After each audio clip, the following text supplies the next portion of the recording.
అందరికీ నమస్కారం. ఇరుముడి పనులు మొదలైపోయినాయి. ఇరుముడి అంటే మనకు కావాల్సింది కొబ్బరికాయలు. ముందుగా మంచి కొబ్బరికాయలు తీసుకోవాలి. తీసుకున్న కొబ్బరికాయలకి తొడిమలు తీసేయాలి. తొడిమలు ఏమి ఉండకూడదు. కొబ్బరికాయ శ్రీ పరమశివుడి స్వరూపంగా భావిస్తాం. 3 కన్నులు ఉంటాయి. 1, 2, 3 భక్తి, జ్ఞాన, వైరాగ్యానికి గుర్తుగా వీటిని తొడిమలు తీసేసి ఇలా ఒక దాంట్లో ఇలా రుద్దిగలుగుతారు.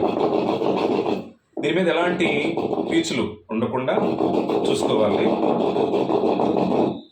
సో నేనైతే 2 నేతి కొబ్బరికాయలు తీసుకుంటున్నాను, 4 మామూలు కొబ్బరికాయలు తీసుకుంటున్నాను. ఈ రెండిట్లో ఒకటి నేను నింపడానికి, రెండవది మా కుటుంబ సభ్యులు నింపడానికి 2 కొబ్బరికాయలు.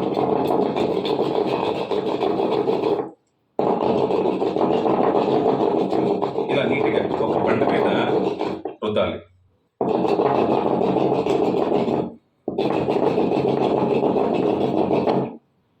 ఈరోజు 49వ రోజు దీక్షలో భాగంగా రేపు 50వ రోజు ఇరుముడి కార్యక్రమం ఉంటుంది ఉదయం 7 గంటలకి. దానికోసం ఈ ఏర్పాట్లన్నీ ఒకరోజు ముందుగానే చేసుకోవడం జరుగుతుంది.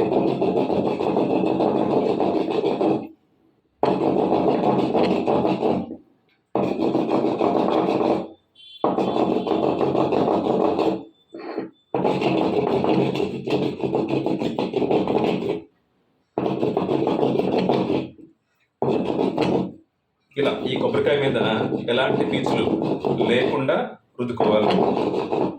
So yes, ready. ఇప్పుడు ఒకసారి దీన్ని కడుగుదాం.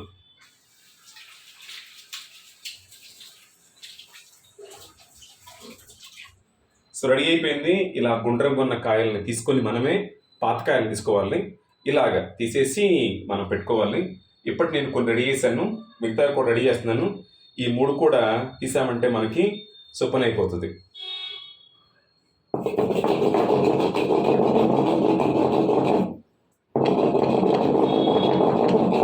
ఇరుముడిలోకి కావాల్సిన వాటిలో మెయిన్ ఈ కొబ్బరికాయలు ఉంటాయి. ఇరుముడి కట్టేటప్పుడు ఈ 3 కన్నుల నుంచి ఒక కన్ను నుంచి వాటర్ తీసేసి అందులో నుంచి ఆవు నెయ్యి నింపుతాం. అంటే మనం భక్తి అనే రంధ్రం నుంచి ధ్యానాన్ని పెంపొందించి స్వామివారికి సమర్పించడానికి ఈ కొబ్బరికాయ హెల్ప్ అవుతుంది.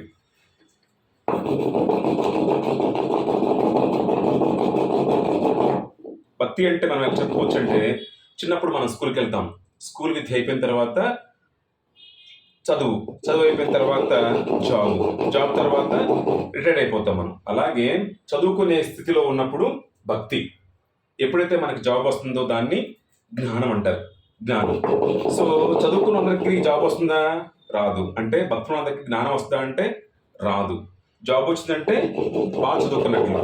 అలాగే ఇక్కడ కూడా జ్ఞానం వచ్చిందంటే బాగా భక్తిలో ఉన్నట్లు. తర్వాత వైరాగ్యం అంటే ఏంటంటే ఈ ప్రపంచంలో ఉన్న ఏది కూడా అశాశ్వతం, శాశ్వతం అనేది ఏది కాదు. ఏదైనా ఉంటే కనుక పరమాత్మ ఒక్కటే అని చెప్పేదే వైరాగ్య స్థితి. ఆ స్థితికి రావడం కోసం మనుషులందరూ కూడా కష్టపడాలి. అప్పుడే మనం వైరాగ్యాన్ని పొందుతాం. వైరాగ్యాన్ని పొందినప్పుడే భగవత్ సాన్నిధ్యం అనేది మనకి కలుగుతుంది. దానికోసం ఈ తాపత్రయం. భగవత్ సాన్నిధ్యం అంటే మోక్షం. మనలో ఉన్న ఆత్మ భగవంతుడిలో అంతర్ధానం అవటమే మోక్షం. లేకుంటే మరలా మనం ఏదో ఒక జీవి రూపంలో మరలా ఈ భూమి మీద పుట్టి కర్మలు చేయక తప్పదు. ఇవన్నీ ఎందుకు అనుకుంటే, ఈ శరీరంతో ఉన్నప్పుడే ఈ ఆత్మని బాగా సానబెట్టి జ్ఞానాన్ని, వైరాగ్యాన్ని మనం పొందాలి. ఆ పొందడానికి సులువైన మార్గం ఈ అయ్యప్ప దీక్ష. ఈ అయ్యప్ప దీక్షలో భాగంగా మనం గురు స్వభావంతో పాటుగా ఎన్నో విషయాలను మనం నేర్చుకుంటాం. మనిషి ఎలా బ్రతకాలి, ఎలా ఉండాలి, మంచి అలవాట్లు ఏంటి, అలాగే బ్రహ్మముహూర్తంలో లెగటం వల్ల వచ్చే ఉపయోగాలు, చన్నీటి స్నానం, అలాగే ప్రతి ఒక్కరిని గౌరవించడం, చిన్నలని పెద్దలని తెలియకుండా అని ఎవరైనా కానీ వయసు ప్రభావం లేకుండా ప్రతి ఒక్కరికి నమస్కరించడం, అలాగే స్వామివారికి దగ్గరగా ఉండటం, స్వామివారి శరణఘోష చెప్పడం, వీటన్నిటి వల్ల మనం స్వామివారి సాన్నిధ్యాన్ని పొందడానికి, గురు దీవెనలు పొందడానికి ఈ దీక్ష ఎంతో ఎంతో సహాయపడుతుంది అనటంలో ఎలాంటి సందేహం లేదు. సో చెప్పినట్లు రేపు నా ఇరుముడి, అందులో భాగంగా ఈ ఇరుముడికాయలన్నీ కూడా సిద్ధం చేసుకుంటున్నాను. కొంతమందికి గురువు దొరుకుతారు, మంచి గురువు, వాళ్ళ నుంచి మనం జ్ఞానం తెచ్చుకోవచ్చు. గురువు లేని వారికి ఎవరు గురువు అంటే మనం ఇద్దరు ముగ్గురిని గురువుగా భావించవచ్చు. కొంతమంది ఆదిశంకరాచార్యుని గురువుగా భావిస్తారు, కొంతమంది షిరిడి సాయిబాబాను గురువుగా భావిస్తారు, కొంతమంది మంత్రాలయంలో ఉన్న రాఘవేంద్ర స్వామి వారిని మనం గురువుగా భావించవచ్చు. వాళ్ళ మార్గంలో నిలిచి మనం గురు సాన్నిధ్యాన్ని పొందవచ్చు. ఏ గురువైనా కూడా మనకి మంచి చెప్పే విధంగా ఉండాలి, మనకి జ్ఞానాన్ని పంచి మనం చేసిన వాటిని తప్పు ఒప్పులను చెప్పే విధంగా ఉండాలి. అదే గురుతత్వం. కొంతమందికి చిన్న వయసుకే చాలా చాలా మెచ్యూరిటీ ఉంటుంది, చాలా విషయాల్లో వాళ్ళ ఆలోచన విధానం చాలా మంచిగా ఉంటుంది, వాళ్ళ సద్భావన, వాళ్ళ విధి విధానాలు మనకి ఎంతో ఆదర్శకాగలం. వాళ్ళందరూ కూడా గురువులే. గురుపారాయణంలో చెప్పినట్లు ఎవరు చెప్పారు? దత్తాత్రేయ స్వామి వారికి 9 మంది గురువులు ఉండేవాళ్ళు. ఆకాశం, భూమి, నీరు, నిప్పు, నేల, పాము, ఇలా మనకి ఎవరు నేర్పినా కూడా వాళ్ళు గురు స్వభావమే. మంచి చెప్పే ప్రతి ఒక్కరు మనం చేసిన మంచి చెడుల్ని చూడకుండా మనల్ని క్షమించి మనని మంచి మార్గం వైపు చూపించే ప్రతి ఒక్కళ్ళు కూడా గురు స్వరూపమే.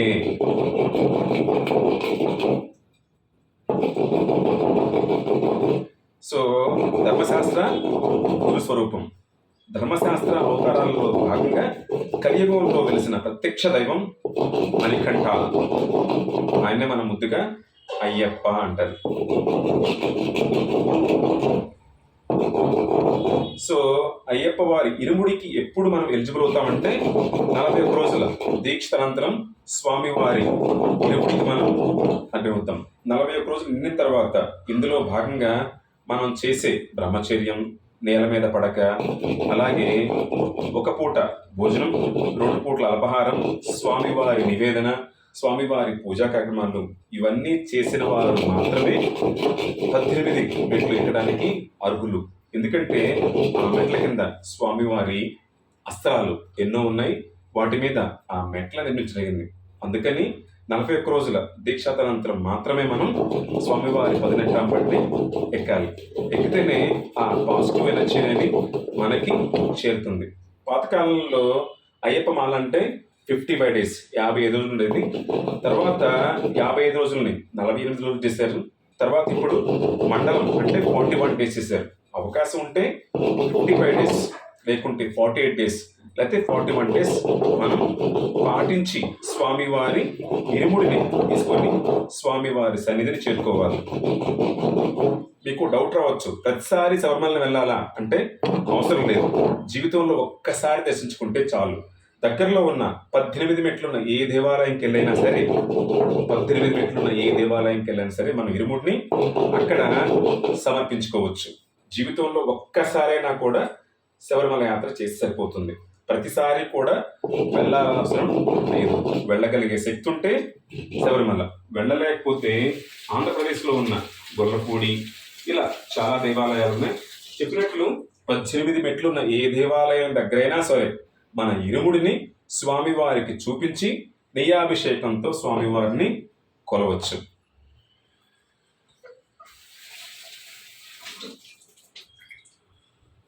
స్వామివారి దేవాలయం ఎప్పుడూ కూడా తెరిచి ఉండదు. కొన్ని రోజులు మాత్రమే స్వామివారి దేవాలయం తెరిచి ఉంటుంది. మిగతా కాలాల్లో స్వామివారు యోగ నిద్రలో ఉంటారు. అంటే స్వామివారికి మెడలో రుద్రాక్షమాల వేసి ఒక చిన్న టవల్ కప్పేసి దేవాలయాన్ని తాత్కాలికంగా మూసేస్తారు. ఎప్పుడైతే కనుక తీస్తారో అప్పుడు మనం స్వామివారిని మనం దర్శించుకోవచ్చు. 18 మెట్లు ఎక్కాలి అంటే కనుక కంపల్సరీ మనం స్వామివారి మాలధారణ ధరించి మాత్రమే ఉండాలి. సివిల్ వాళ్ళు ఎవరైనా కూడా దర్శించుకోవచ్చు. 18వ పడి మాత్రం ఎక్కడానికి కుదరదు. అలాగే 18వ పడి ఎక్కాలంటే డెఫినెట్గా మన తల మీద ఇరుముడి మాత్రం కంపల్సరీ ఉండాలి.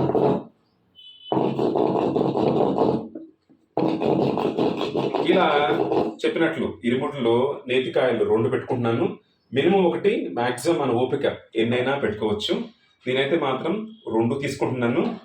అలాగే 4 మిగతా కాయలు, ఒకటి కన్యమూల గణపతికి, ఇంకొకటి సుబ్రహ్మణ్య స్వామి వారికి, ఇంకొకటి మాలికాపురతముకు, ఇంకొకటి వచ్చినప్పుడు స్వామి వారిని మరలా మనం దర్శించే భాగ్యాన్ని కలిగించమని స్వామి వారికి సమర్పిస్తాం కింద. దానికోసం 4 కాయలు.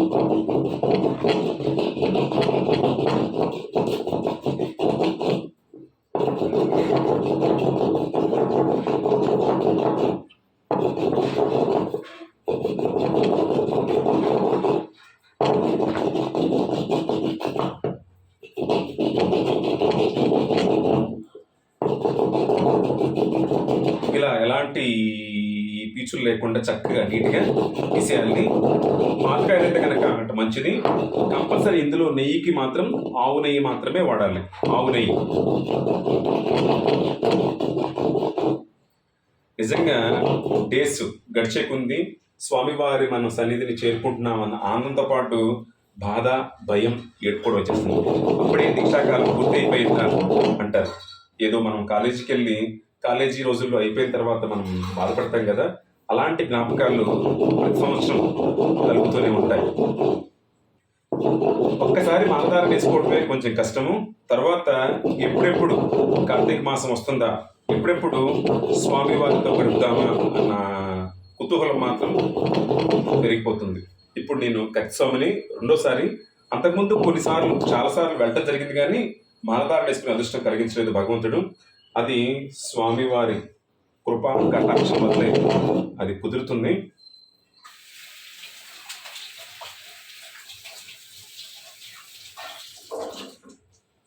సో ఇలా చక్కగా నీట్గా నేను తీయడం జరిగింది, ఎలాంటిది లేకుండా. ఇప్పుడు దీనికి పసుపు పూసేసి పక్కన పెట్టుకోవాలి. ఈ కాయలన్నీ కూడా మనం ఇరుముడికి తీసుకెళ్ళి రేపు దేవాలయానికి తీసుకెళ్ళి అక్కడ గురుస్వామి కానీ అలాగే గుడిలో పూజారితో కానీ మనం ఇరుముడిని మనం కట్టించుకుంటాం. చెప్పినట్లు 2 నేతి కొబ్బరికాయలు, 4 మామూలు కొబ్బరికాయలు తీసుకెళ్తున్నాను నేను ఇరుముడిలోకి. సో అప్పటికప్పుడు తయారు చేసుకోకుండా ముందే మనం అన్ని పనులు చేసుకోవడం వల్ల చాలా వరకు ప్లాన్డ్గా ఉంటాము. సో అందుకని ఒకరోజు ముందే ఇవన్నీ కూడా తయారు చేసుకోవడం వల్ల మనకి మానసిక ప్రశాంతత, అన్ని పనులు చక్కగా సాగుతున్నాయి అన్న ఒక దృఢ సంకల్పం కూడా మనకి పెరుగుతుంది. సో ఇప్పుడు మనం వీటన్నిటికి కూడా పసుపు రాద్దాం. సో ఇప్పుడు ఈ కడిగిన కొబ్బరికాయల మీద పసుపు రుద్దాలి.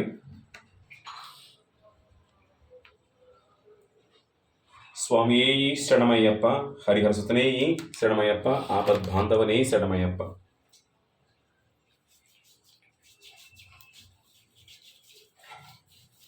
ఇలా చక్కగా ప్రతి కొబ్బరికాయ కూడా పసుపు రాసి పెట్టుకోవాలి. మంచి ప్లేట్ పట్టమ్మా. సో ప్రతి ఒక్కళ్ళు కూడా ఇంట్లోని ఆడవాళ్ళకి రెస్పెక్ట్ ఇవ్వాలి. మగవారు మాలేసుకుంటారు, ఆడవారు మాల వేసుకోరు. అదొక్కడే డిఫరెన్స్. మనకంటే వాళ్ళు ఎంతో ఎక్కువ పనిచేస్తారు. మనకంటే ముందే లేచి ఇల్లు శుభ్రం చేయటం, అలాగే స్వామివారి దీపాలు ఇవన్నీ కూడా ఉంటాయి.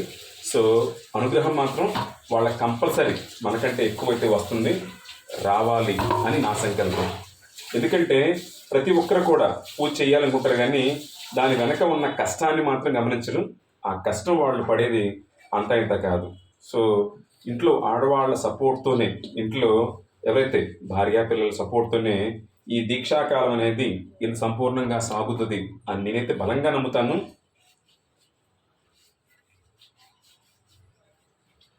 చెప్పినట్లు ఒక కొబ్బరికాయ సరిపోతుంది. నేతి కొబ్బరికాయ అలా ఎన్నేసుకోవచ్చు. మినిమం 1, మ్యాక్సిమం మీ ఓపిక, మీరు ఎన్ని మోస్తా అంటే అన్ని తీసుకెళ్ళవచ్చు.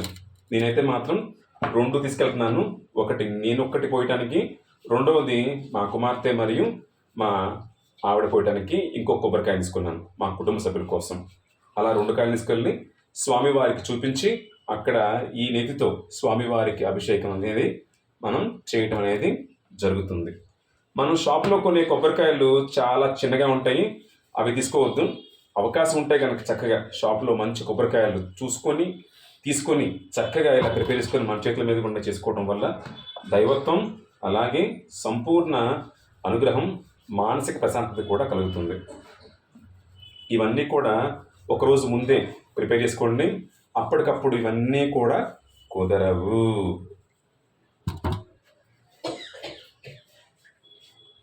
స్వామి శరణమయ్యప్ప.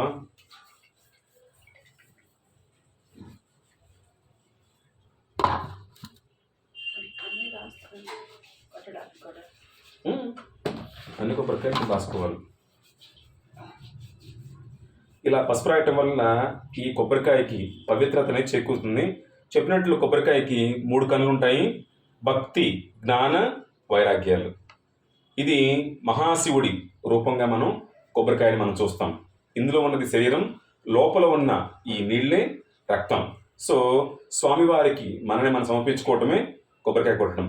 ఇందులో భక్తి అనే రంధ్రం నుంచి మనం నేతి సమర్పించి స్వామివారికి జ్ఞానాన్ని పొందుతాము. ఎందుకంటే స్వామివారు గురుస్వరూపం. గురుస్వరూపం. అయ్యప్ప స్వామి ఎవరు?